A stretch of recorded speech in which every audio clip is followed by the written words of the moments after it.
Hello दोस्तों, कैसे हो आप सब। मैं भी बढ़िया ही होंगे। तो चलिए आज फिर से एक और नए इंग्लिश के मॉक टेस्ट को स्टार्ट करते हैं, जो कि है हमारा मॉक टेस्ट नंबर 5। ठीक है जी। मैंने आपको पहले दिन से कहा था कि टॉप 10 मॉक टेस्ट आप लगा लो इस चैनल से, आपके एग्जाम के लिए वो काफ़ी ज़्यादा बेनिफिशियल होंगे। ठीक है जी। हर एक सब्जेक्ट के 10-10 मॉक टेस्ट लगा लेना इस चैनल से। ठीक है। तो इस वीडियो के बाद अभी मैं सोच रहा हूँ, जैसे कि आप सभी को पता है एमटीएस का एग्जाम आपका चल रहा है, एसएससी का, है ना। तो उसके एक एनालिसिस के बेसिस के ऊपर आपको एक एक्सपेक्टेड पेपर करवा दूँ, ताकि जिन भी बच्चों का एमटीएस का एग्जाम होगा वो भी उनको देख ले उस वीडियो को, और उनको मदद मिल जाए काफ़ी कि इसी के रिलेटेड हमारे क्वेश्चन एग्जाम में देखने को मिल सकते हैं, है ना। तो वैसे आपका भी अगर कभी भी कोई मतलब एग्जाम हो, जरूरी नहीं VLW का एग्जाम है तो आप यही पढ़ रहे हो, कोई भी अगर आप एग्जाम देने जाते हो, चाहे जूनियर असिस्टेंट हो जाता है, एसएससी का, CGL CHSL कोई भी एग्जाम हो, आप हमें कमेंट में बता दिया करो, ताकि अगर उसके एग्जाम्स चल रहे होते हैं, आपको पता है हमारे ऑफलाइन इंस्टीट्यूट से काफ़ी बच्चे एग्जाम्स देने जाते हैं, चाहे एसएससी का हो, जेके एसएसबी का कोई एग्जाम हो, तो वो जो एग्जाम देकर आ रहे हैं उनके एनालिसिस के बेस के ऊपर मैं आपको एक एक्सपेक्टेड पेपर करवा दूं, चाहे बैंकिंग सेक्टर से हो, चाहे एसएससी के हो, एमटीएस, जो भी मतलब आपकी कंपनी एग्जाम ले रही है ना, आपने जस्ट कमेंट में बता देना कि सर हमें इसका एक्सपेक्टेड पेपर करवा दो। वो पेपर होगा जो बच्चे एग्जाम देकर आ रहे हैं उनसे पूछे गए क्वेश्चन से। ठीक है जी। तो कमेंट्स में हमें बता दिया करो, आपके लिए जरूर हम ऐसे मॉक टेस्ट लाते रहेंगे। उससे क्या होता है कि बहुत ज़्यादा मदद मिलती है कि अभी हाल फिलहाल एग्जाम में पूछे क्या क्वेश्चन जा रहे हैं, है ना। चलिए फिर आज के पहले क्वेश्चन को स्टार्ट करते हैं। क्वेश्चन नंबर 1 आपका, आपने इन चारों ऑप्शन में से गलत वर्ड जो भी है उसको आइडेंटिफाई करना है। तो बता सकते हो आप। ऐसे ही आपके एग्जाम में पूछे गए क्वेश्चंस हैं, ये सारे के सारे मैं जितने भी इस चैनल पे क्वेश्चंस लाता हूँ ना, सब प्रीवियस ईयर होते हैं आपके, कोई भी मतलब ऐसे किसी बुक में छपा हुआ क्वेश्चन नहीं होता वो। तो बता दीजिए भाई, इन सब चारों ऑप्शन में से देखने में तो लग रहे होंगे कि सारे सही है, पर एक गलत होता है, जो कि एस और ES का कोई फर्क होता है, नॉर्मल सा, है ना। तो कौन सा गलत है आपका? ऑप्शन नंबर सी जो है वो गलत है। थर्ड वाला आपका एम्बेसडर, डबल एस आता है इसमें। ठीक है जी। तो आपका ये ऑप्शन नंबर थर्ड आप कह सकते हो गलत है। क्वेश्चन नंबर सेकंड पे आ जाइए। आपने क्या करना है? Select the option that aspects the given sentence in passive voice. Passive voice में आपने इसको क्या करना है? कन्वर्ट करना है। अब बच्चे क्या करते हैं? बच्चे लग पड़ते हैं सारा का सारा सेंटेंस पढ़ने, फिर क्या कहते हैं कि भाई लास्ट वाली लाइन को पकड़ो, बाय चेंज करो उससे। देखो भाई, पैसिव वॉइस में आपने कन्वर्ट करना है ना, सबसे पहले आप सेंटेंस पढ़ो। यहाँ क्या लिखा है?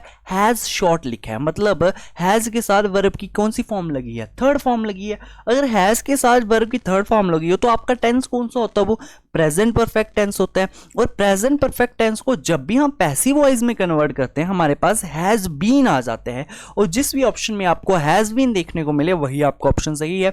ऑप्शन नंबर सी में हमें देखने को मिल रहा है हैज़ बीन, तो ऑप्शन नंबर सी हमारा सही है, बिना किसी ऑप्शन को चेक किए। बस आपने टेंस को आइडेंटिफाई करना होता है इसमें, और कुछ नहीं करना। ठीक है। आपने देखा हैज शॉर्ट लिखा है, वर्ब की थर्ड फॉर्म है, मतलब हमारा टेंस कौन सा है? प्रेजेंट परफेक्ट टेंस है। उसको अगर हम पैसिव में कन्वर्ट करते हैं तो हैज बीन आ जाता है। Has been option number C में दिख रहा है, तो आपको ऑप्शन नंबर सी सही। चारों ऑप्शन को आइडेंटिफाई करवाने की जरूरत ही नहीं पड़ी। ठीक है जी। आ जाइए क्वेश्चन नंबर थर्ड पे। सिनोनिम बताना है आपने किसका? एगाइल का। काफी इंपॉर्टेंट है और काफी बार रिपीटेड ये वर्ड है आपका, एगाइल। इसका आपने क्या करना है? सिनोनिम बताना है। तो question number third I think आपको पता भी होगा, क्योंकि बहुत सारे एग्जाम में ये पूछा जा चुका है। Question number third, agile. Agile का सिनोनिम क्या होता है आपके पास? निम्बल होता है। ठीक है जी। ऑप्शन नंबर थर्ड आपका निम्बल। मतलब क्या होता है इसका एगाइल का? कि इजी टू मूव, जिसे आप कहीं भी तोड़ मरोड़ सकते हो ना, इजीली टू मूव हो आपके पास एगाइल। ठीक है। अब विजिबल तो होगा नहीं इसका, डोसाइल गाइल नहीं होगा। इसका जो सिनोनिम है वो क्या होगा आपके पास? निम्बल होगा। Option number C. फोर्थ पे आ जाइए। क्या कहा है? Select the appropriate meaning of the given idiom का। इडियम का आपने इसका क्या बताना है? सही मीनिंग बताना है। Action speaks louder than words. भाई सही है ना, उसके काम ज्यादा बोलते हैं उसकी जुबान से। Action speak louder than words. तो बताइए इसका इडियम क्वेश्चन नंबर 4 का कौन सा ऑप्शन सही है? बता दीजिए। ठीक है जी। तो क्वेश्चन नंबर 4 का option number 3, what you do reveals are the real you. ठीक है जी। इसका कौन सा यही सही ऑप्शन है? Option number C. Option number इसका थर्ड बिल्कुल सही आंसर है, what do you reveals the real you. ठीक है जी। Question number 4 option number 3। 5 पे आ जाइए। अब आपका पैसे रीडिंग से है, आपको पैसे रीड करना पड़ेगा। इससे 3 से 4 क्वेश्चन या 5 क्वेश्चन आपको देखने को मिल सकते हैं एग्जाम में। पढ़िए पैसेज को पूरा ध्यान से, क्या लिखा है और बिल्कुल सही सही आंसर इसका देते जाइए। आपका एग्जैक्ट ऐसा ही पेपर एग्जाम में आएगा भाई, ठीक है जी। तो समझ लो आपका एग्जैक्ट सेम ऐसा पेपर चल रहा है और आपका कितना स्कोर बन रहा है आपको पता होगा वो सारा का सारा। क्लियर? आप चाहो तो कमेंट में भी मेंशन कर सकते हो, सभी के कमेंट्स हम पढ़ते हैं। Clear?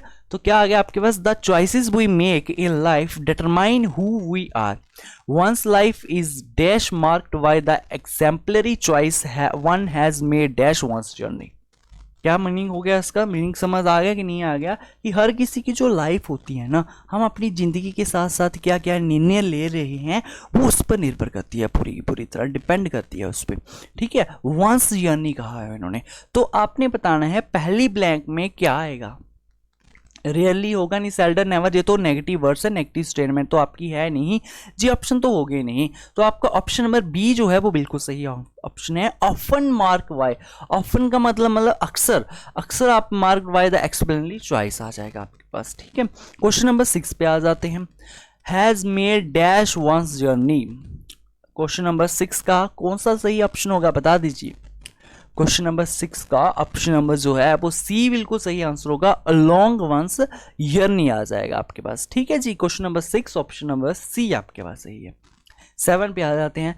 Select the most appropriate option for blank, third के लिए बताना है आपने।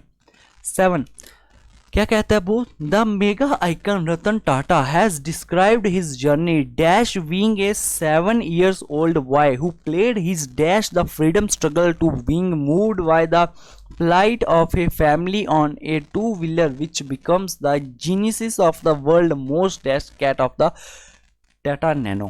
कैट नहीं होना, कार होगा ये, car of the Tata Nano आ जाएगी आपके पास, ठीक है। तो ब्लैंक नंबर थर्ड में क्या आएगा? तो फ्रॉम, देखिए इसका ऑप्शन जो है 7 का वो क्या हो सकता है आपका? ऑप्शन नंबर डी फ्रॉम हो सकता है ना।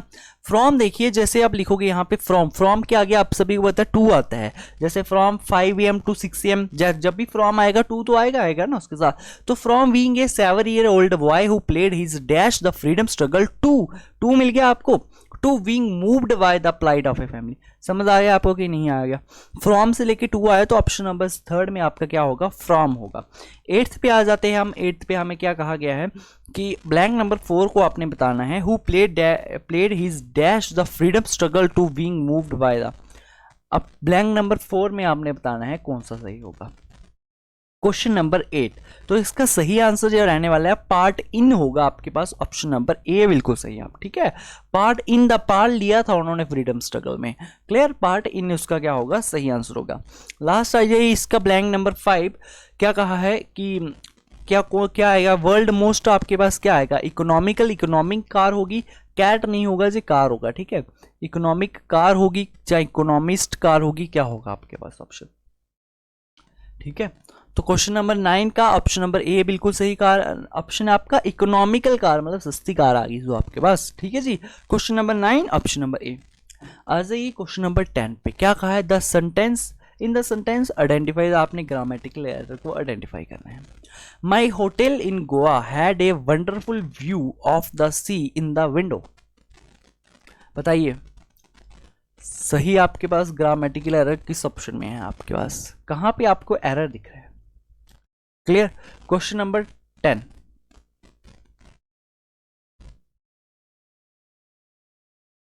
Wonderful view of the sea in the window होगा क्या? इन द विंडो नहीं होगा आपका, फ्रॉम द विंडो होगा। तो आपका यहां पे एरर मिल गया, इन द विंडोज नहीं होगा, विंडो के अंदर नहीं, फ्रॉम द विंडो से। ऑप्शन नंबर 2 आपके पास बिल्कुल सही आंसर है, फ्रॉम द विंडो होगा यहाँ पे आपका, ठीक है जी। यहाँ पे था आपका ग्रामेटिकल एरर। 11 पे आ जाइए। सिनोनिम बताना है आपने किसका? फर्टाइप का। फर्टिप का आपको क्या बताना है? सिनोनिम बताना है। Question number 11।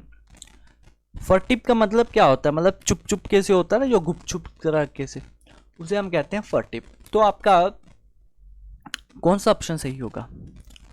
देखने में पता चलता है कि नहीं चल रहा है। क्वेश्चन नंबर 11 का ऑप्शन नंबर 3 बिल्कुल सही है। सिक्रेटिव आपका क्या होगा? चुप चुप के से, वही आपका ऑप्शन सही होगा। सिनोनिम सही होगा फर्टिप का, सिक्रेटिव। 12 पे आ जाइए। एंटोनियम बताना है आपने किसका? रिजर्व्ड का। रिजर्व्ड का क्या बताना है आपने? एंटोनियम बताना है, क्लियर। अब रिजर्व्ड क्या होता है, कहते हैं ना कि बंदा रिजर्व नेचर का बनता है जी, मतलब बोलना चालना जिसका कम हो, फ्रेंडली बिहेवियर जिसका नहीं हो, उसे हम कहते हैं रिजर्व्ड। क्लियर। अब इसका एंटोनिम बताना है, उल्टा बताना है। उल्टा बताओगे तो सामने दिख रहा है आपको फ्रेंडली। रिजर्व्ड हो गया जो फ्रेंडली बिहेवियर का ना हो, तो उसका उल्टा क्या हो गया, फ्रेंडली बिहेवियर का होने वाला। ऑप्शन नंबर 2 इसका बिल्कुल सही आंसर है। बढ़ते हैं नेक्स्ट की तरफ। 13 आ गया, सेंटेंस इंप्रूवमेंट से आ गया आपके पास। वेटी को क्या आप इंप्रूव करोगे नहीं करोगे बताना है आपने। The rising prices of essential food items have placed and weighty burden on the poor. ये आपने बताना है क्वेश्चन नंबर 3 का, क्वेश्चन नंबर 3 नहीं 13 का, बताइए। बिल्कुल इजी है ना सेंटेंस इंप्रूवमेंट से। कैसे है आप देखो, इसके पहले क्या लगा है, एन लगा है, आर्टिकल एन लगा है, मतलब आगे जो आएगा उसमें वॉवल की साउंड होनी चाहिए।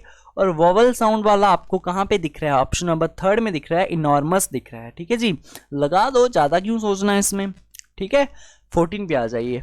इडियम बताना है पीस ऑफ केक।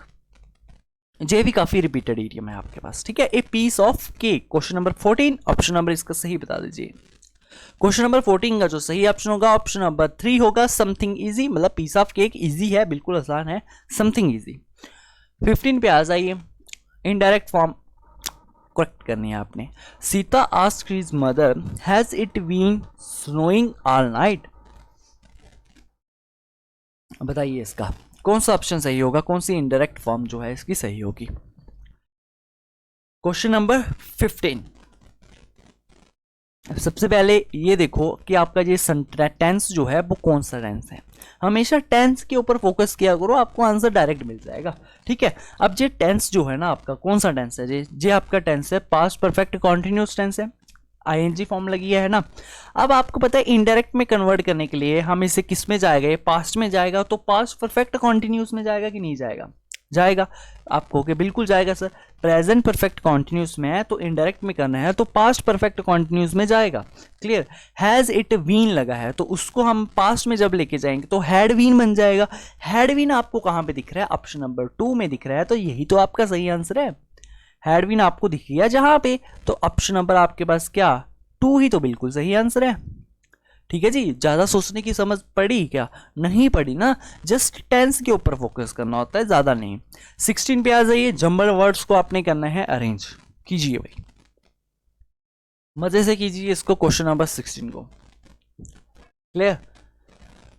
तो कौन सा आपका ऑप्शन सही होगा ये आपको पता होना चाहिए। अगर आप बी से स्टार्ट करते हो तो बी से स्टार्ट कर रहे हो, लिखा है उन्होंने द एम्परर।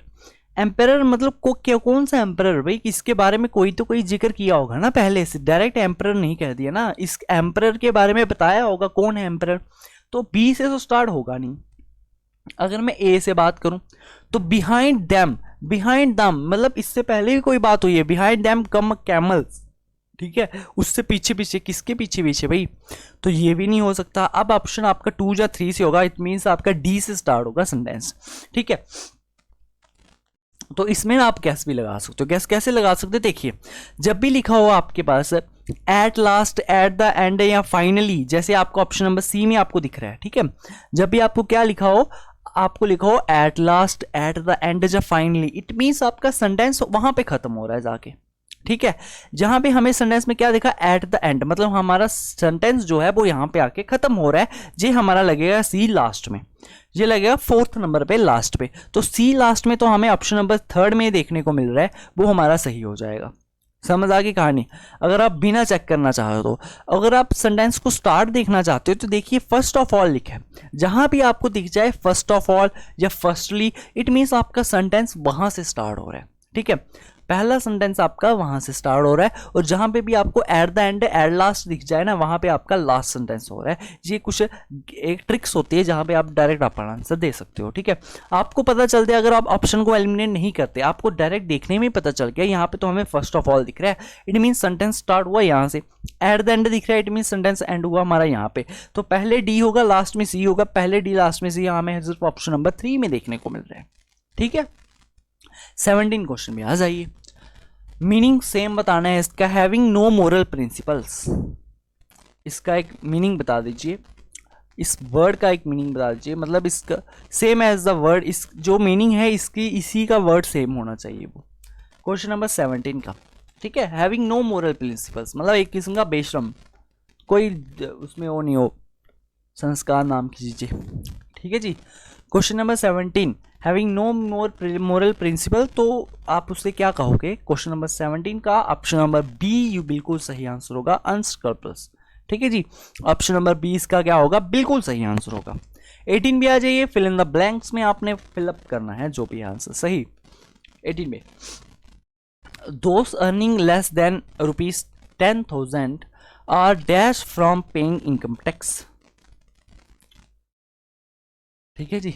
जो 10,000 से कम कमा रहे हैं उनको इनकम टैक्स से छूट मिल जाएगी, तो आप क्या कहोगे उसे? कोलेक्ट, एडजस्ट, एक्सेप्टेड तो आएगा नहीं, ऑप्शन नंबर 2 ही इसका सही आंसर है। एग्जेम्प्टेड आप क्या कहोगे? इसका सही आंसर है बिल्कुल, ठीक है। ये तो सिंपल सा था। क्वेश्चन नंबर 18 का ऑप्शन नंबर 2, इसमें आपको गलत वर्ड ढूंढना है, ठीक है जी। इसमें आपको क्या करना है? गलत वर्ड ढूंढना है। Resettlement, embarrassment, announcement, under garment, गलत वर्ड फाइंड कीजिए, ठीक है। तो क्वेश्चन नंबर 19 का ऑप्शन नंबर जो है आपके पास 2 बिल्कुल सही आंसर है। एम्बेरसमेंट का स्पेलिंग गलत है, इसमें डबल आर आता है आपके पास, ठीक है। 20 आज का लास्ट का क्वेश्चन आपके पास ग्रामेटिकल एरर के बेस के ऊपर, ठीक है। बताइए इस क्वेश्चन को, कहां पे है आपका error? Freedom of expression meaning the right to express one's own conviction and beliefs, बताइए क्वेश्चन नंबर 20 में आपको कहां पे एरर देखने को मिल रहा है? ठीक है जी, बता दीजिए। तो यहाँ पे आपका एरर देखने को मिल रहा है, वो कहाँ पे देखने को मिल रहा है ये आपने बताना है। Clear? Freedom of expression meaning the right, means the right होना चाहिए था, मीनिंग नहीं आना चाहिए था, आईएनजी नहीं आना चाहिए था, ठीक है। विदाउट आपके पास हेल्पिंग वर्ब के, विदाउट हेल्पिंग वर्ब आप आईएनजी नहीं यूज कर सकते, ठीक है जी। बिना हेल्पिंग वर्ब के आईएनजी आप यूज नहीं कर सकते, तो हेल्पिंग वर्ब लगी नहीं है, मीनिंग कैसे आ गया यहाँ पे? मीन्स होना चाहिए था। आपका ऑप्शन नंबर बी बिल्कुल सही आंसर है, ठीक है जी। आज के 20 क्वेश्चन जहां पे ही हुए आपके कंप्लीट।